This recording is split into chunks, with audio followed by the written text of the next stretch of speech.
Hey everyone, welcome back to another amazing and fun video. In this one, I'm going to be talking about a highly underrated topic in mathematics. And by underrated, I mean the importance of this topic is not known to most people. Well, I myself didn't know the importance of this topic until a few months ago, in fact. This topic, well, I'm going to just leave it as a blank for now. As I keep talking, maybe you'll figure out what the topic means if you've heard of it. If not, I'll eventually reveal it to you. But as I'm saying a few things, try to figure it out yourself. It's not hard. So we've talked about we know the system of real numbers, right? You can solve pretty much any equation in the real numbers. At least we think.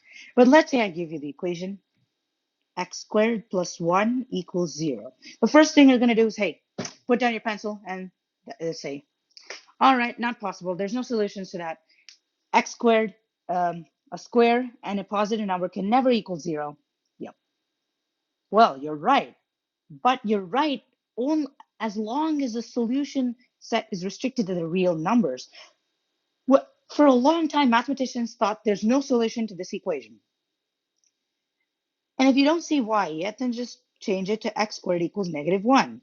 How can a square ever be negative 1? Whatever you put in for x, you can't square it and get negative 1. Even 0 squared is 0. Can't go below 0, can you? Okay, so that's the thing. This was the solution. This was the conclusion for many years until one mathematician decided to say, hey, what if there is a solution? What if we create a solution? What if the solution to this is x equals I, and so that I squared equals negative 1? First, for the first time he said, and mathematicians laughed at him. They said like, no, there's no such thing as a square equaling negative 1. What's I? I does not exist. You can't say stuff like that. Well, to us, if we didn't, if we're stuck in the world of real numbers, right? So to us, there is no solution. Such a thing is just imaginary. And humans, being the creative species they are, they decided to call this imaginary numbers. Wow, I know, right? I never thought about that name. So this defined a whole new set of numbers. This was a breakthrough in mathematics, creating a whole new set of numbers.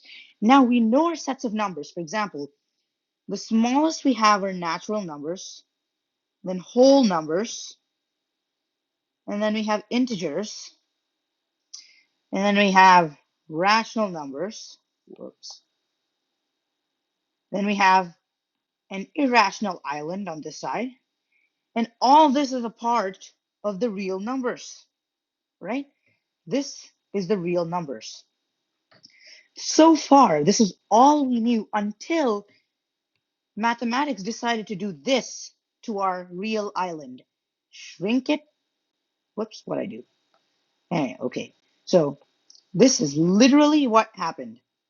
This real island shrunk in size and became part of a larger island, which we call, well, I won't reveal it to you yet, but let's see. Now, this new number system was really hard and it was kind of complex to understand at first. Again, I told you, humans are super creative, right? Therefore, they call this the complex numbers. Oh my God. Complex numbers. And in fact, that's our topic for today. They defined a whole new set of numbers. And complex numbers has another island of its own called imaginary numbers. Imaginary island. This is the new number system that we use today. Although complex and although imaginary numbers are not used much in mathematics itself, complex numbers have such an important application that many people don't understand or they don't know. And at first, it might be surprising, but I'm not going to talk about how you use complex numbers in the real world today, but I'll tell you where they use it. The how will come in a future video. Watch out for future video. Okay, so complex numbers are used in the most absurd topic you can think about, and that's electrical circuits. At first, I'm like, what? How do you use complex numbers in an electrical circuit? Well, that's the magic behind this. Anyway, as you can see, complex numbers have the real numbers and the imaginary numbers, which means all real numbers are complex numbers. But not all complex numbers are real numbers. So, this new complex number, the basic imaginary number, is I, where I squared is equal to -1. Now, when most people ask, what is I? When I ask people what is I, or when someone's asked me what is I, my first response has always been I is the square root of -1, right? Because if you take the square root of both sides, you'll get I is the square root of -1, or plus or minus. So this is usually the answer people give, but that's while that is a correct value for I, that's not the definition of I. The definition of I is I squared equals -1. I made this mistake so many times until I was corrected by one person. Yeah, so make sure you don't do this. I squared equals -1 is the definition. Now, just using this, you can come up with such cool ideas and patterns and so many things, and even have a new complex plane where you graph complex numbers. That I'll get to in the next video. Now, the basic form of a complex number is a plus bi. Let me change it. A plus bi. Now, this I is the definition, so that I squared equals -1. That's the imaginary number we're using. And A and B are both real numbers. So this is real and this is real. But this consists of two terms, two parts, the real part and the imaginary part. So this A is known as the real part of a complex number, and this BI is known as the imaginary part of a complex number. Well, it's not that hard to understand because there's an I here. Now, when we write real numbers, they're usually like 2, 3, 24, or pi, or e pi I, or no, that's e pi, or yeah, or you can have 2.375 or √7. All these are real numbers. Notice that they don't have an imaginary part. Where did this bi go? That's right. This b is in fact 0 for a real number. A real number is of the form a. With a plus 0, I you could write, but then 0 times I is just 0, so we just left with a. So this is a real number form. So that's the first important part. If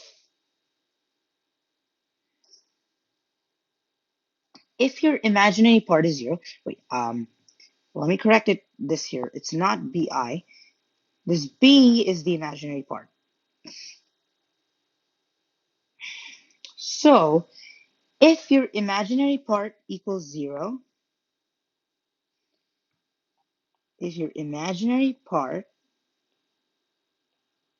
equals 0, okay, if imaginary part equals 0, then it's a real number, right? Because you're just left with the real term. Similarly, if the real part is 0, in other words, if this a is 0, then all you have is bi, and this is imaginary. So multiples of I, real multiples of I, are just imaginary numbers. Oops, I spelled that wrong. That's the thing. So 2 important points to remember. If the imaginary part is 0, then it's a real number. If the real part is 0, then it's an imaginary number. Okay, so now let's take some classic examples. Let's take the number 3 plus 4i, for example. This is a complex number. And let's take the number 2 plus 3i. Now, we just created a new number system here, of the complex numbers. should we define some operations? Like, how do you add these numbers? And as you might expect, it's pretty straightforward. If you treat the I as a variable, then you add the real parts and you add the imaginary parts. Therefore, if I have 2 plus 3i, and I'm adding 3 plus 4i, this will get me 2 plus 3, the imaginary part, and 3i plus 4i. Isn't that right? And that evaluates out to be 5 plus 7i. And there you go. Complex number addition is pretty straightforward. Now, if we were to generalize this, then let's say you have the complex numbers a plus bi and c plus di. In this case, I is again, so that this is defined so that I squared is -1. So I is the imaginary number here. And C, A, B, C, and D are all real numbers. So if we were to add this, we do the same process as before. A plus BI and C plus DI. We're adding two numbers. This is equal to, well, let's see. A plus C is the real part and BI plus DI is the imaginary part. And this simplifies out to be A plus C plus B plus D I. And that's how complex number addition is defined. You add the real parts and you add the imaginary parts, and there you go. Now, obviously, the next operation is subtraction. Let's use our same numbers from before. 3 plus 4i and 2 plus 3i. If I were to do 2 plus 3i minus 3 plus 4i, I'm going to do multiple steps in this one. Just one more step. This will be 2 plus 3i minus 3 minus 4i. And the way you do this is just, again, treat I as a variable. Then you'd combine the real parts and the imaginary parts. 3i minus 4i. And this will get you 2 minus 3 is -1. 3i minus 4i is -1. -1 minus I. That's subtraction. Okay. Now, a big mistake I've made many times that I've realized is wrong is writing it in the form bi plus a. So generally, when we're dealing with variables such as x, you write 4x plus 3, right? But in complex numbers, you never write 4i plus 3. This is wrong. Don't do this. It's 3 plus 4i. Even though they're technically the same thing, by definition, you write it as a plus bi. Okay, now let's do this generalized version for subtraction. I have a plus bi and c plus di as complex numbers. Then if I subtract them, it'd be c plus di minus a plus bi.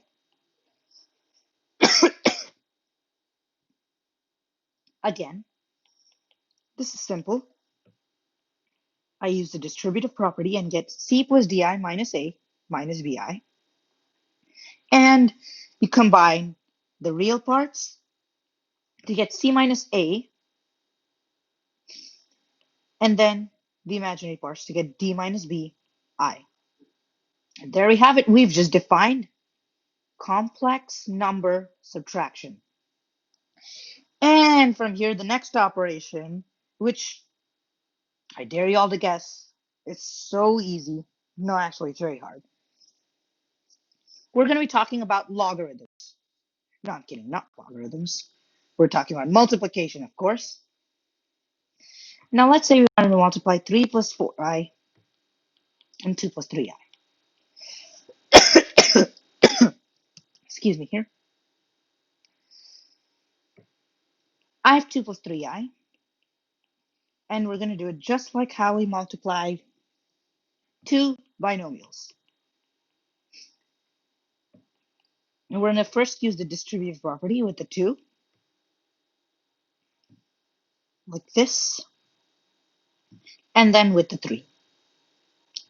So you get 2 into 3 plus 4i plus 3i and 3 plus 4i.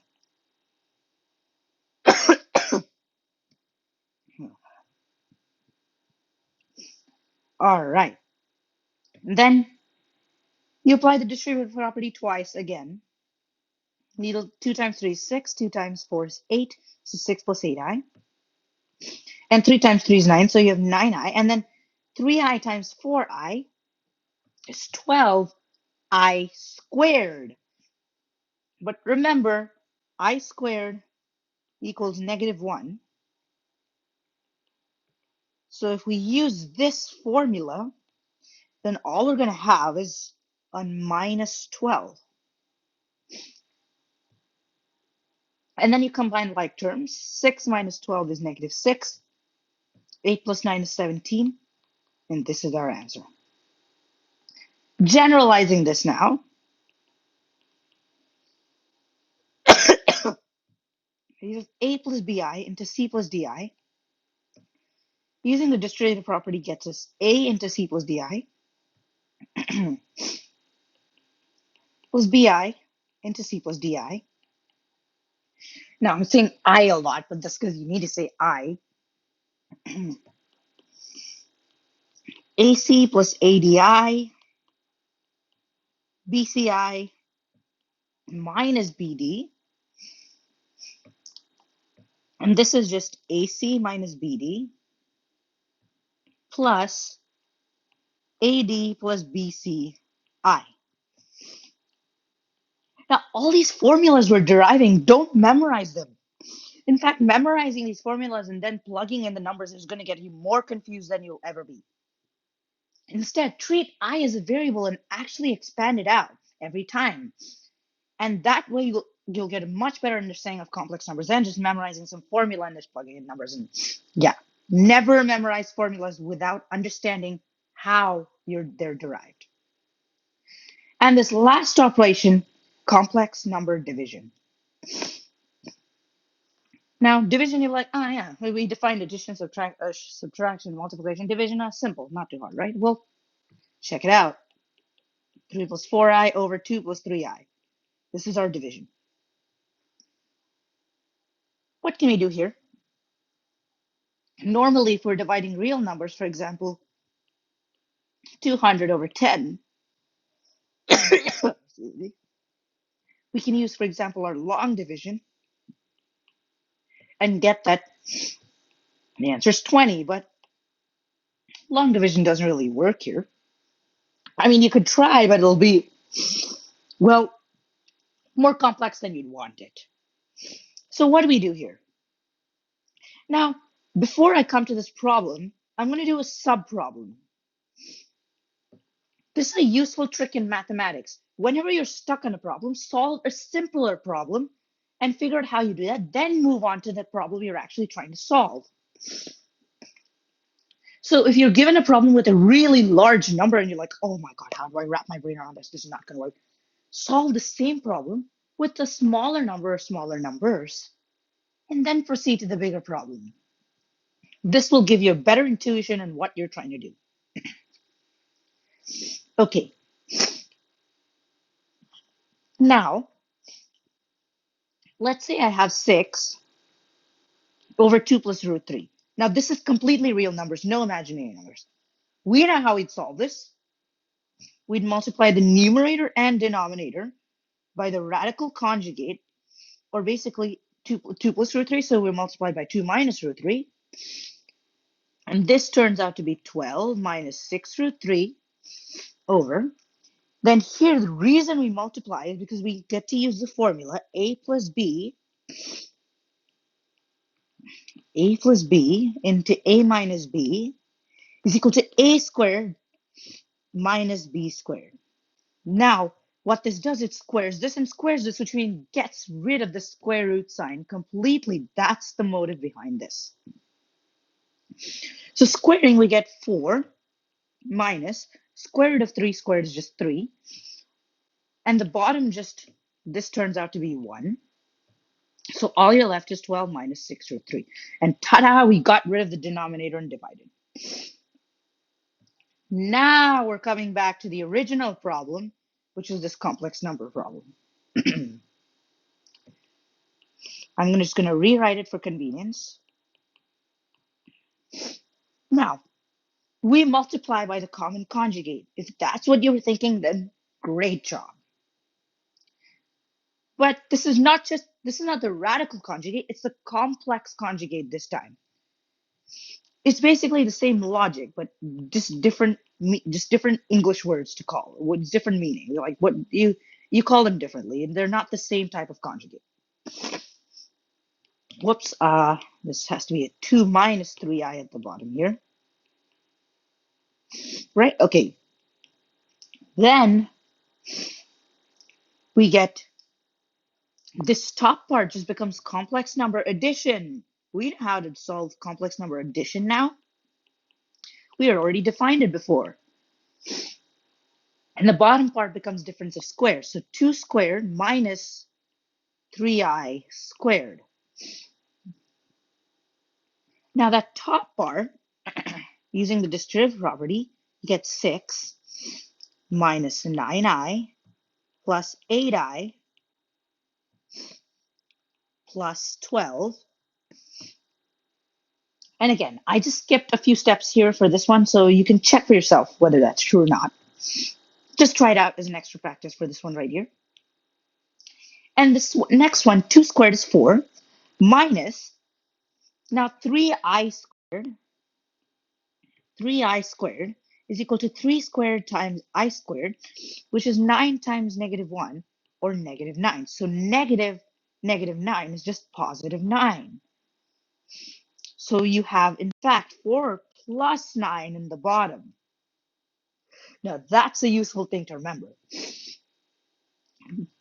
This formula is essential to remember. A plus bi into a minus bi is equal to a squared plus b squared, not minus this time. This is also difference of squares formula, but it's what do you call it? This is a sum of squares formula basically. But the sum of squares isn't factorable with real numbers, but it is factorable with imaginary numbers, and this is what it is. Again, don't memorize this formula. It's pretty easy to derive just by doing the expanding using this and the distributive property, and yeah. Okay, now moving on. We can simplify this further. With the numerator, we can add 12 and 6 to get 18. Then negative 9 plus 8 to get minus I over 13. Now, we've actually already solved the problem, but the only other step is that we need to get this into a plus bi form. This is just a plus bi over c. Now, we again use the distributive property, but instead of multiplication, it's division. This just becomes 18 over 13 minus 1 over 13i. And this is in a plus bi form. This is your a, and this is your b. Now, if you're surprised, don't be, because a and b are real numbers. I never said they're integers, they're real numbers. So this works. All right, so we just defined addition, subtraction, multiplication, and division for the complex numbers. Isn't this so cool? We just created an entirely new number system itself. Thank you so much for watching this video, and see you on the next one, where I'm going to talk about more complex numbers. And this time is going to be even more fun and interesting. This time we're going to graph complex numbers and see the visual representation of addition and subtraction. All right, that's it for this video. Thank you so much, and see you in the next one. Please subscribe to my channel, like this video, share this video. Goodbye.